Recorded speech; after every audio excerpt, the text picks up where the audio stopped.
कितने पलायन करेगा हिंदू?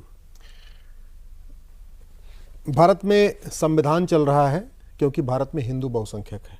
भारत में लोकतंत्र चल रहा है क्योंकि यहाँ हिंदू बहुसंख्यक है। भारत की सेना विद्रोह नहीं करती है क्योंकि सेना में हिंदू बहुसंख्यक है। भारत के जो नौकरशाह हैं वो सत्ता परिवर्तन के लिए साजिश नहीं करते क्योंकि नौकरशाही में भी हिंदू बहुसंख्यक है। अगर भारत में जो कुछ ठीक चल रहा है, जो पाकिस्तान जो होता है वो भारत में नहीं होता, जो बांग्लादेश में होता है वो भारत में नहीं होता, उसका मूल कारण है कि भारत में हिंदू बहुसंख्यक है। मैं आपको कुछ इंटरनेशनल पर्सपेक्टिव बताता हूँ। भारत के बॉर्डर पे 9 देश हैं। 9 देश में 9 के 9 उनके टारगेट पे हैं कि 9 के 9 को, उसको खुरासान कहते हैं, बेसिकली वो खुरासान प्रांत कहते हैं कि पूरे खुरासान पे गजवा हिंद करना। जब हम गजवा हिंद की बात करते हैं तो हिंदुस्तान को नहीं कन्वर्ट करना, उस पूरे खुरासान को ही कन्वर्ट कर देना। ये जिहादी डॉक्ट्रिन है। जिहादी डॉक्ट्रिन है, रिटन डॉक्यूमेंटेड है, मल्टीपल हाँ, कॉन्स्पिरेसी थ्योरी नहीं है जिसको कई वामपंथी पत्रकार कहते हैं। ये तो बोलते हैं। दुनिया का सबसे बड़ा जमाती संगठन जो 150 देशों में काम करता है, जिसको रूस ने बैन किया, तजाकिस्तान ने बैन किया, उज्बेकिस्तान ने बैन किया है, विकिपीडिया पे अवेलेबल है, उसका मुख्यालय भारत में है। भारत का ही एक टुकड़ा अफगानिस्तान बन गया। अफगानिस्तान से हिंदू, जैन, बौद्ध, सिख खत्म हो गए, अगड़े पिछड़े खत्म हो गए, ब्राह्मण, क्षत्रिय, वैश्य, दलित खत्म हो गए। हिंदुस्तान का ही एक टुकड़ा पाकिस्तान बना, हिंदू, जैन, बौद्ध, सिख खत्म हो गए, ब्राह्मण, क्षत्रिय, वैश्य, दलित खत्म हो गए। हिंदुस्तान का ही एक टुकड़ा मालदीव था जहां चोल राजा राज किया करते थे, मालदीव से हिंदू, जैन, बौद्ध, सिख खत्म हो गए। हिंदुस्तान का एक बांग्लादेश एक टुकड़ा था जिसको ईस्ट बंगाल कहते थे। भाई वेस्ट पंजाब पाकिस्तान में चला गया और ईस्ट बंगाल बांग्लादेश बन गया। ईस्ट बंगाल में हिंदू, जैन, बौद्ध, सिख, अभी जैसा सिंह साहब ने बताया 7% बचे हुए थे। अगले 2 से 3 साल के अंदर वो सब या तो कन्वर्ट हो जाएंगे या तो भाग जाएंगे। तो आपका बांग्लादेश भी हिंदू, जैन, बौद्ध, सिख से खत्म हो चुका है। अब मैं आता हूं जो 5 देश बचे हुए। अब उनकी जो जमातियों की जो अगला टारगेट है, भारत, नेपाल, म्यांमार, श्रीलंका और भूटान। और इन 5 देशों में आप देखिए बहुत तेजी के साथ डेमोग्राफिक चेंज हो रहा है। भारत की बात मैं करूं, 28 राज्य हैं, 8 केंद्र शासित प्रदेश हो गए, टोटल हो गए 36। 36 में से 9 राज्यों में हिंदू खत्म हो चुके हैं। भारत में 800 जिले हैं, 800 जिलों में से 200 जिलों में हिंदू खत्म हो चुके हैं, यानी 25% जिलों में खत्म हो चुके हैं।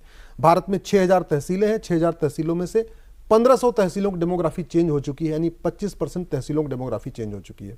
भारत के बॉर्डर पे 300 तहसीलें हैं, मतलब आपका चाहे गोवा बॉर्डर, चाहे आपका गुजरात बॉर्डर हो गया या राजस्थान बॉर्डर, समुद्री या लैंड बॉर्डर दोनों, जो हमारे बॉर्डर पे, उस पर टोटल 300 तहसीलें हैं।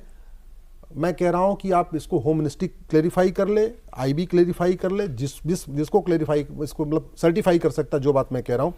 300 की 300 तहसीलों की डेमोग्राफी सौरभ जी बदल चुकी है। भारत में जब मैंने 2017 में पीआईएल फाइल किया था, जब उस पर मैं काम कर रहा था, उस समय में आंकड़े राज्यवार दिए थे कि भारत में 5 करोड़ घुसपैठी आ चुके हैं। अच्छा, डेमोग्राफी बदली कैसे जा रही है? सबसे बड़ा माध्यम घुसपैठ, उसके बाद नेक्स्ट धर्मांतरण, चौथा जनसंख्या विस्फोट, तीसरा जनसंख्या विस्फोट, चौथा ड्रग। क्योंकि आप किसी देश को बर्बाद करना है तो उस देश के यंग जनरेशन को आप ड्रग में ढकेल दो। बहुत बड़े पैमाने पे प्लान्ड वे में भारत, नेपाल, भूटान, बांग्लादेश और म्यांमार में बहुत बड़े पैमाने पर ड्रग सप्लाई हो रही है। स्कूल में, कॉलेज में, यूनिवर्सिटी में ड्रग सप्लाई हो रही है। और 5वां जो टूल यूज किया जा रहा है, अश्लीलता। इंस्टाग्राम के माध्यम से, रील के माध्यम से हमारी यंग जनरेशन को पूरा कामुक बना दिया जा रहा है। उससे कोई मतलब ही धर्म क्या होता है, डेमोग्राफी क्या होता है, भारत के लिए क्या खतरा है। जब एक हमारा यंग यूथ नशे में चला गया और अश्लीलता में डूब गया, उसके बाद उसको कोई फर्क नहीं पड़ता कि कितने हिंदू बचे हैं, कितने जैन बचे हैं, हम काफी के क्षेत्र पे हम क्या डिस्कशन कर रहे हैं, वो मतलब उससे बाहर हो जाएगा। इसके एक पॉइंट पर आते हुए, आपने अपनी बात शुरुआत की थी एक संस्था से, आपने तबलीगी जमात की शायद आप बात जी जी। तो तबलीगी जमात आपकी अब जो जैसे बांग्लादेश में भी बात हो रही है, जमात इस्लामी काम कर रहा है। ये जमात इस्लामी पाकिस्तान में भी है शायद, हमारे यहाँ मुझे पता नहीं। जमात कश्मीर में, कश्मीर में हम लोग कहते हैं कि कश्मीर की रेडिकलाइजेशन के लिए जमात इस्लामी, लेकिन यहाँ वाला जमात इस्लामी और जो है कश्मीर वाला दोनों अलग अलग हैं। देखिए आप, लेकिन हाँ, एक आपने अच्छा याद दिलाया, सलमान खुर्शीद ने आज जो बयान दिया है, सलमान खुर्शीद कांग्रेस के नेता के रूप में जाने जाते हैं, पूर्व विदेश मंत्री के, विदेश मंत्री, सुप्रीम कोर्ट के बड़े वकील है, सुप्रीम कोर्ट के बड़े वकील है, तबलीगी जमात के वो संरक्षक है, लीगल एडवाइजर भी हैं, उनके बोर्ड पर भी हैं। तबलीगी जमात नहीं, जमात इस्लामी की, जमात इस्लामी के, हाँ बिल्कुल। तो जमात इस्लामी, और ये सारी जमात इस्लामी एक ही हुई ना, बांग्लादेश, भारत, पाकिस्तान से मिला के। आप सर, आप जितने नाम ले रहे हैं ना, आप टहनियों का नाम ले रहे हैं, आप पत्तों का नाम ले रहे हैं। For the record Salman Khurshid आज इसलिए चर्चा में है क्योंकि उन्होंने कल एक बुक लॉन्च के मौके पर यह कहा है जो बांग्लादेश में हुआ ये हिंदुस्तान में भी हो सकता है, लेकिन हिंदुस्तान मुल्क बहुत बड़ा है, इसलिए यहाँ चीजों को ट्रैवल करने में बहुत टाइम लगता है, इसलिए एक अचानक से वो विस्फोट नहीं हो सकता जैसा बांग्लादेश के अंदर हो गया। ये ऑन रिकॉर्ड उनका कहा हुआ स्टेटमेंट। अब ये जो खतरे हैं इसके लिए ये खतरा मैं सर इसलिए मैं जहां आ रहा था वो बात रह गई कि ये सारी एक्टिविटीज हो रही हैं और आपने बताया ये सब इंटरकनेक्टेड हैं। वहां जमात इस्लामी तो कर रहा है ना बांग्लादेश में जो कुछ कर रहा है, जिन लोगों को जो मारकाट मची है। ये सारे के सारे वेल कनेक्टेड हैं, वेल ऑर्गेनाइज्ड हैं, चाहे वो पाकिस्तान का जमात इस्लामी है, चाहे भारत का पीएफआई है, चाहे बांग्लादेश का जमात इस्लामी है, सब कनेक्टेड है। अल्टीमेट सोच है गजवा हिंद। अब मैं फिर से करेक्ट कर दूं, गजवा हिंद का मतलब केवल हिंदुस्तान से हिंदुओं को खत्म नहीं करना, क्योंकि तो पूरी दुनिया में इस्लाम जैन बौद्ध सिख और हिंदू ये सब हिंदू ही हैं। हम अपने को मानते हैं कि मैं तो, आप जैन हैं, आप बौद्ध हैं, आप सिख हैं, हिंदू हैं, नहीं।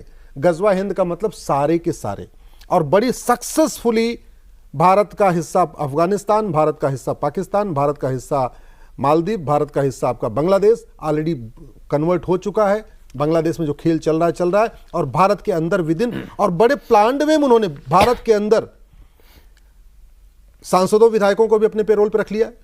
पत्रकारों को बुरा मत मानिएगा, भारत के बहुत सारे पत्रकार भी जमातियों के पेरोल पे हैं, उनको फंडिंग आती है। भारत के बहुत सारे नेता विधायक सांसदों को भी बाकायदा वो देखिए, उनका ट्वीट देखिए, उनका फेसबुक पोस्ट देखिए, उनका आप तरीका देखिए, वो डायरेक्टली इनडायरेक्टली कैसे सपोर्ट करते हैं। एक जर्नलिस्ट ने, महिला जर्नलिस्ट है, ट्वीट किया बाकायदा कि हम 20 करोड़ हैं, 25-30 करोड़ गैर संघी हिंदू हैं। हाँ, दोनों मिल जाएं तो बांग्लादेश का टेम्पलेट यहां भी लागू कर सकते हैं। बिल्कुल, ये ऑफिशियल ट्वीट है। मतलब अरफा खानम बहुत लोगों की हसरत ये इस वक्त मंगे ले रही है। नहीं, ये बहुत सीरियसली सौरभ जी, इसको आप सीरियसली समझिए।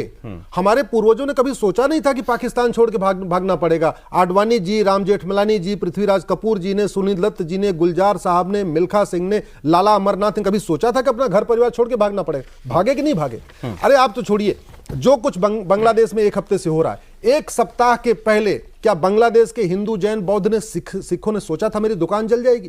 कभी सोचा था उनकी, हमारी बेटियों के साथ रेप होगा? कभी उन्होंने सोचा था हमें यहां से छोड़ के भागना पड़ेगा? हो रहा है ना। तो अगर बांग्लादेश में हो सकता है तो भारत में क्यों नहीं हो? उनका सपना बहुत चल रहा है। मैं इसलिए कह रहा हूं, बॉर्डर पे जो दुश्मन है उनसे सेना हमारी निपट लेगी, भारत के अंदर के दुश्मनों से निपटने के लिए कठोर दंड की व्यवस्था। और मैं इसको